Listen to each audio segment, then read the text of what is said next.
Hi friends, welcome back to my channel. இன்னைக்கு நம்ம சேனல்ல நல்ல சுவையான வெஜிடபிள் பிரியாணியோட ரெசிபி தான் உங்ககிட்ட வந்து நான் ஷேர் பண்ண போறேன். ஆக்சுவலா ரெசிபி பாத்தீங்கன்னா நான் ஓரலா தான் ஷேர் பண்றேன். நான் வந்து செஞ்சு முடிச்சிட்டேன். ஒண்ணும் இல்ல, ரொம்ப சிம்பிளா வந்து செஞ்சிடலாம். இன்னைக்கு வந்து வெஜிடபிள்ஸ் வீட்ல ஒண்ணும் அதிகமா இல்ல. சோ நான் வந்து பாத்தீங்கன்னா பட்டாணி, மீல் மேக்கர், உருளைக்கிழங்கு இது மட்டும் தான் வந்து வெஜிடபிள் வந்து ஆட் பண்ணிருக்கேன். அப்புறம் யூசுவலா போடுற மாதிரி வெங்காயம், தக்காளி, பச்சை மிளகாய். ரொம்ப சிம்பிளாவும் டக்குன்னு செஞ்சிடலாம். ஒரு அவசரத்துக்கு செய்கிற பிரிஞ்சின்னு கூட சொல்லலாம். பச்சை மிளகா, இஞ்சி, பூண்டு இதை வந்து மிக்சியில் நல்லா மையாக அரைச்சிக்கோங்க. அப்புறம் ஒரு வந்து குக்கரில் எடுத்துக்கோங்க. அதில் வந்து நெய், எண்ணெய் சூடானதும் பட்டை, லவங்க, பிரிஞ்சி எல்லாம் தாளிப்புக்கு போட்டுட்டு சோம்பு கொஞ்சம் போட்டுக்கோங்க. அதுக்கப்புறம் 2 பச்சை மிளகா கீரி இதில் சேர்த்துக்கோங்க. பெரிய வெங்காயம், ஒரு வெங்காயம் பெருசாக எடுத்துகிட்டு நல்லா வந்து நீளமாக கட் பண்ணிவிட்டு அதை வந்து நல்லா வதக்கிக்கோங்க. வெங்காயம் வதங்கும் போதே கூடவே நம்ம அரைச்சி வச்சுருந்தா அந்த பச்சை மிளகா கலவை இதோடு சேர்த்து நல்லா வந்து கிண்டி விட்டுக்கணும்.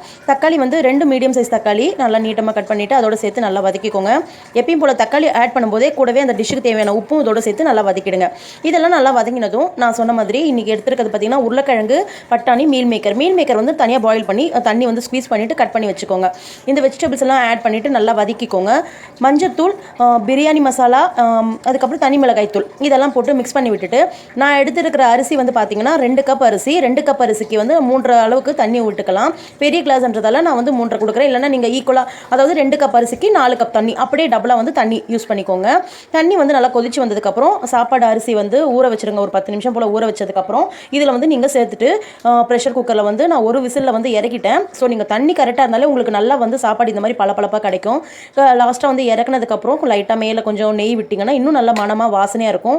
ஸோ இந்த மெத்தடில் ட்ரை பண்ணி பாருங்கள். நல்லா சுவையான பிரிஞ்சு ரெடி ஆகிடும். உங்களை நான் நெக்ஸ்ட் வீடியோவில் மீட் பண்ணுறேன். அது வரைக்கும் கீப் சப்போர்ட்டிங். பாய்.